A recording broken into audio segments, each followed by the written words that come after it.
স্বাগত জানাচ্ছি যমুনা টেলিভিশনের নিয়মিত আয়োজন প্রবাসে বাংলাদেশে বিশ্বের বিভিন্ন প্রান্তে থাকা প্রবাসীদের খবরাখবর নিয়ে আপনাদের সাথে আছি আমি দেবাশিস চন্দ্র সরকার। 2 মাস পরও হ্যাকারদের কবল থেকে সার্ভার উদ্ধার করতে পারেনি রাষ্ট্রীয় উড়োজাহাজ সংস্থা বিমান।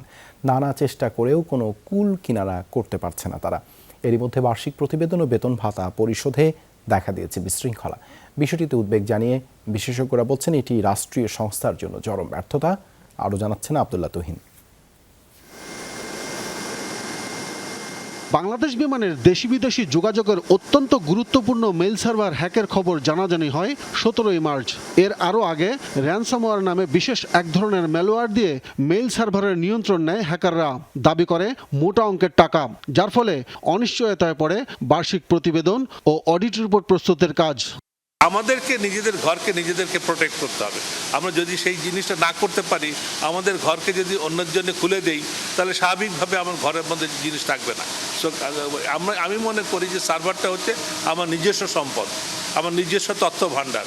আমি নিজস্ব তথ্য ভাণ্ডারটাকে অন্যের হাতে তুলে দিতে পারি না।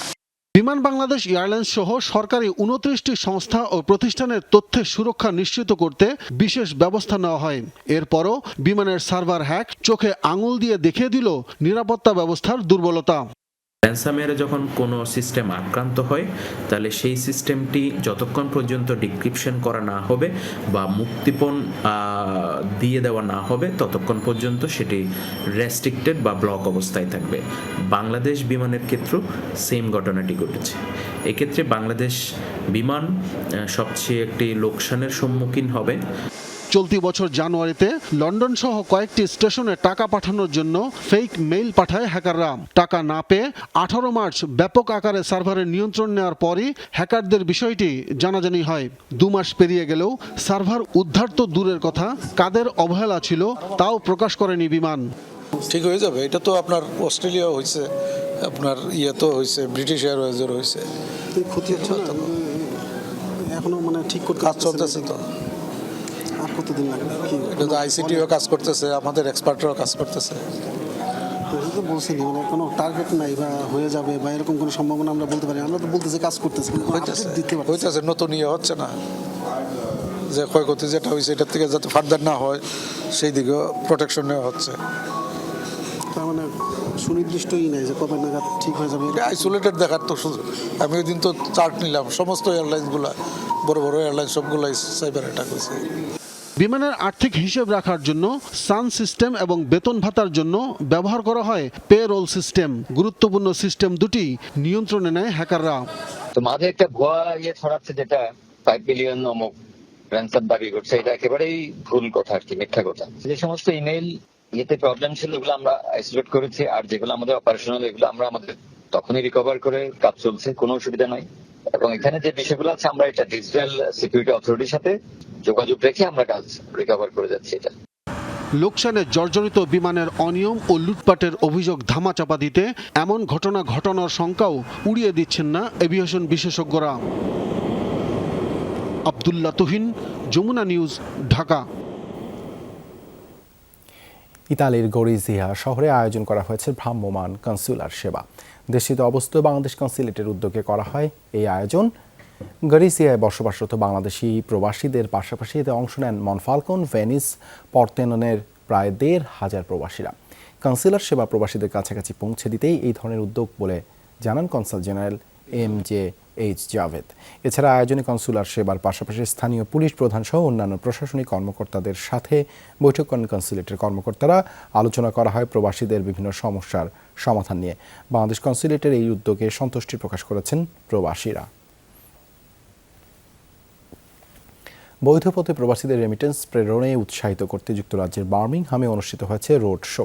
বাংলাদেশ IFIC ব্যাংক ও NRB মানি ট্রান্সফার ইউকের উদ্যোগে স্মল হিতের বিয়া লাউঞ্জে করা হয় আয়োজন। উপস্থিত ছিলেন IFIC ব্যাংকের প্রধান নির্বাহী শাহ আলম সরওয়ার। অনুষ্ঠানে সভাপতিত্ব করেন IFIC মানি ট্রান্সফার ইউকের চেয়ারম্যান নাজমুস সাকিব, সঞ্চালনা করেন শম্পা ফেরদৌস। প্রধান অতিথি ছিলেন বার্মিংহামের বাংলাদেশি সহকারী হাইকমিশনার মোহাম্মদ আলিমুজ্জামান। স্বাগত বক্তব্য দেন IFIC মানি ট্রান্সফার ইউকের প্রধান নির্বাহী মনোয়ার হোসেন। আরও বক্তব্য দেন NRB মানি ট্রান্সফার ইউকের পরিচালক শাকিল আহমদ ও নুরুল আম্বিয়া। আয়োজনে বক্তারা বৈধ পথে রেমিটেন্স পাঠানোর নানা সুবিধার কথা তুলে ধরেন।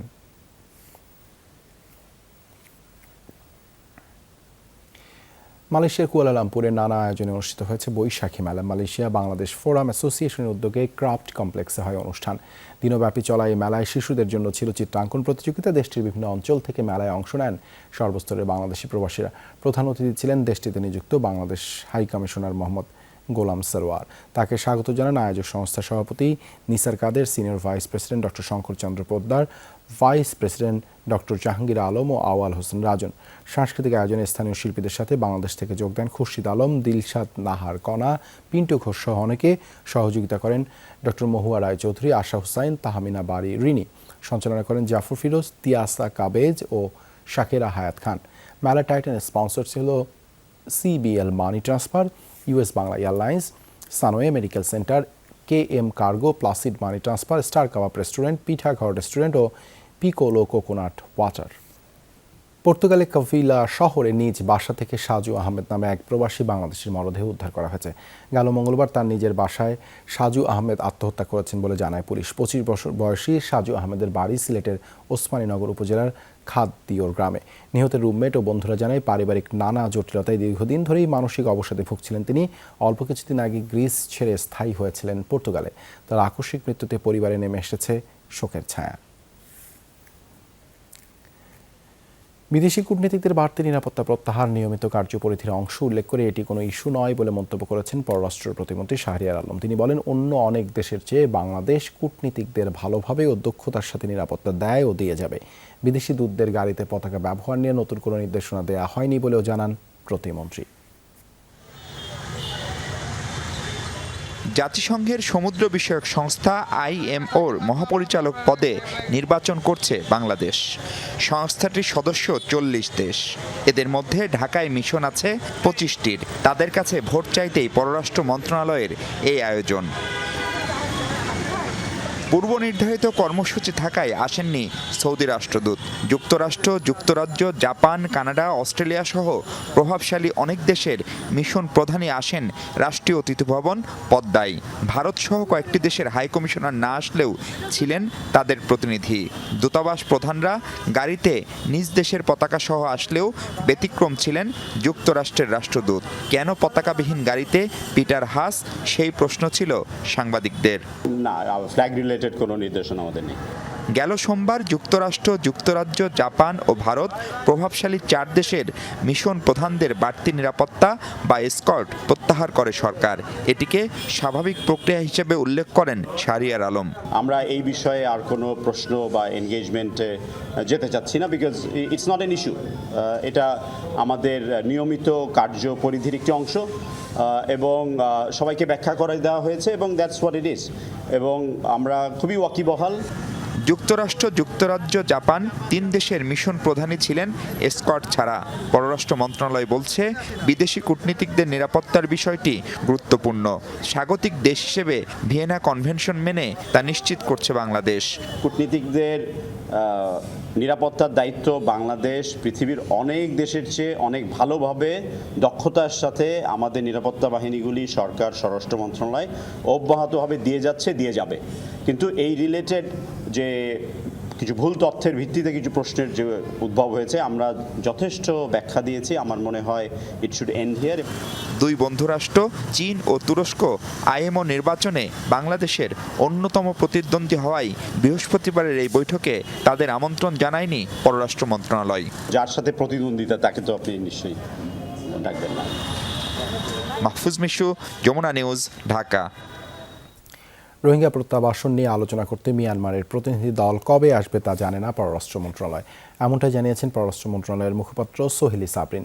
পররাষ্ট্র মন্ত্রণালয়ের সাপ্তাহিক ব্রিফিংয়ে তিনি সাংবাদিকদের কথা জানান। বলেন, আগামী 23 থেকে 25শে মে কাতারের দোহায় অনুষ্ঠিতব্য 3rd quarter Qatar economic forum a new global growth story শীর্ষক ফোরামে কাতারের আমির Sheikh Tamim bin Hamad bin Khalifa Al থানির আমন্ত্রণে প্রধানমন্ত্রীর নেতৃত্বে বাংলাদেশ প্রতিনিধি দল অংশগ্রহণ করবে।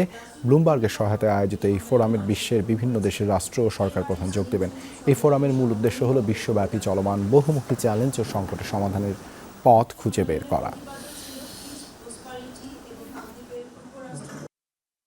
সম্প্রতি যে সাইক্লোন মোখায় মিয়ানমারের রাখাইনে অনেক ক্ষতি হয়েছে, তাই মিয়ানমারের প্রতিনিধি দল ঠিক কবে আসবে, প্রাথমিকভাবে তাদের মে মাসে আসার কথা ছিল, কিন্তু এখন তারা ঠিক কবে আসবে বা প্রত্যাবাসন কবে শুরু হবে তার সঠিক তারিখটি এখনও ঠিক হয়নি। বাংলাবান্ধা ইমিগ্রেশন চেকপোস্ট দিয়ে চলাচল স্বাভাবিক হওয়ায় স্বস্তিতে পর্যটক সহ ব্যবসায়ীরা। গত বছর থেকে কেবল দেশে প্রবেশের সুযোগ ছিল, যেতে পারত না কেউ। এতে ব্যবসা বাণিজ্যে নেমে আসে মন্দাভাব। এখন বেড়েছে ভিসা আবেদনকারীর সংখ্যা। বাংলাবান্ধা ইমিগ্রেশন চেকপোস্ট আসা যাওয়ার ক্ষেত্রে জটিলতা কেটে গেছে, সম্প্রতি স্বাভাবিক হয়েছে চলাচল। বাংলাবান্ধা হয়ে ভারতের দার্জিলিং সিকিমের দূরত্ব কম, ভুটান নেপালের ক্ষেত্রেও তাই। তবে গত বছর থেকে পোর্টটি ব্যবহার করে যাওয়ার সুযোগ ছিল না, এতে ভোগান্তিতে পড়েন পর্যটক ও ব্যবসায়ীরা। অবশেষে সেটার অবসান হয়েছে। বাংলাবান্ধা 0 পয়েন্ট দিয়া আমরা 1 ঘন্টার মধ্যেই বর্ডার ক্রস করে আমার আত্মীয় বাড়ি যেতে পারি। আমি দিনে গিয়ে আপনার সকালে গিয়ে বিকালে করে আসতে পারি, আমার খুব সহজ হয়ে যায় এই পোর্টটা দিয়ে। কালকে ভিসা পাইছি, আমি আজকে ইন্ডিয়া ঢুকতে আছি, আমাকে খুব ভালো লাগতেছে। আমিও আসছি এখন বাংলাদেশে ঘোরার জন্য, এখন বাংলাদেশি মানুষ অনেক যাচ্ছে। চলাচল স্বাভাবিক হওয়ায় বেড়েছে আবেদনকারীর সংখ্যা। ঠাকুরগাঁয়ে ভিসা অ্যাপ্লিকেশন সেন্টারে প্রতিদিনই ভিড় জমাচ্ছে দিনাজপুর, নীলফামারী সহ উত্তরের কয়েক জেলার মানুষ। এখন এটা খোলার কারণে অনেক সুবিধা হয়ে গেছে, আমাদের কাছে হয়ে গেছে। মেডিকেল ভিসার ক্ষেত্রে যেসব রোগী দ্রুত ইন্ডিয়া যেতে চায় তাদের জন্য সহজ হয়েছে। ইজিলি আমরা শিলিগুড়ি যেতে পারি এবং চিকিৎসা গ্রহণ করতে পারি। ফুলবাড়ি পোর্ট খুলে দেওয়ার কারণে আমাদের যাত্রী সংখ্যা অনেক বেড়ে গেছে, অ্যাপ্লিকেন্টের সংখ্যা অনেক বেড়ে গেছে। স্বস্তি ফিরেছে ট্রাভেল এজেন্ট সহ আমদানি রপ্তানিকারকদের মাঝেও। মন্দাভাব কাটিয়ে ওঠার আশা তাদের। আমাদের বিজনেসের হাল খুবই খারাপ ছিল, আমরা এখন আবার 3 বছর পরে ভিসা দেওয়া হচ্ছে, আমরা ট্যুরিস্ট ভিসা পাচ্ছি, বিজনেস ভিসা পাচ্ছি। উৎসব মুখরভাবে তারা আসে ফাইল জমা দিচ্ছে। আর বিশেষ করে বাংলাবান্ধা দিয়ে অনেকেই একদিনেই চেন্নাই, ভেলোর, ব্যাঙ্গালোরে যেতে পারতেছে। 4 দোকান করি, ব্যবসা বাণিজ্য যারা করে একদম কিছু ছিল না, এখন আল্লাহ দিলে মোটামুটি ভালো, আল্লাহর রহমত। যাত্রীদের সুবিধায় নানা পদক্ষেপ নিয়েছে কর্তৃপক্ষ। নতুন যাত্রীদের এবং পুরাতন সকল যাত্রীদের স্বাস্থ্যবিধি মেনে অত্যন্ত সতর্কতার সহিত যাত্রীদের ইমিগ্রেশন কার্যক্রম সম্পন্ন করতেছি। পোর্টটি বর্তমানে প্রাণচাঞ্চল্যতা ফিরে পেয়েছে। করোনার কারণে 2020 সালের 13 মার্চ বন্ধ ঘোষণা করা হয় বাংলাবান্ধা ইমিগ্রেশন চেকপোস্ট। খুলে দেওয়া হয় গত বছরের এপ্রিলে, তবে কেবল দেশে প্রবেশের সুযোগ ছিল। ওবায়দুর রহমান, যমুনা নিউজ। ইতালির উত্তরাঞ্চলে আকস্মিক বন্যা, ভূমিধসে 9 জন প্রাণ হারালো। বৃহস্পতিবার পর্যন্ত বাস্তুচ্যুত 13,000 বাসিন্দা। সবচেয়ে ক্ষতিগ্রস্ত এমিলিয়া রোমাগনা শহর, তলিয়ে গেছে রাস্তাঘাট, ঘরবাড়ি ও ফসলি জমি। অনেকেই আশ্রয় নিয়েছেন বাড়ির ছাদে, সেখান থেকে নিরাপদ আশ্রয়ে সরানো হয়েছে 5,000 অধিবাসীকে। জরুরি উদ্ধার কাজে ব্যবহৃত হচ্ছে হেলিকপ্টারও। তাছাড়া সেসেনা এবং ফোরলিও ফায়েনজা শহরও বিপর্যস্ত। জাতীয় আবহাওয়া অধিদপ্তর জানিয়েছে, গেল 36 ঘন্টায় অঞ্চলটিতে 508 মিলিমিটার পর্যন্ত বৃষ্টিপাত রেকর্ড করা হয়েছে, যা বার্ষিক মোট বৃষ্টিপাতের অর্ধেক। তাছাড়া অঞ্চলটির প্রধান নদীগুলোর পানি বইছে বিপদসীমার ওপর দিয়ে। বন্ধ রাখা হয়েছে স্কুল, স্থগিত ট্রেন চলাচল। গুরুত্বপূর্ণ বেশ কিছু সড়ক পথেও যান চলাচল বন্ধ। এই ছিল প্রবাসে বাংলাদেশে এতক্ষণ সাথে থাকার জন্য ধন্যবাদ সবাইকে।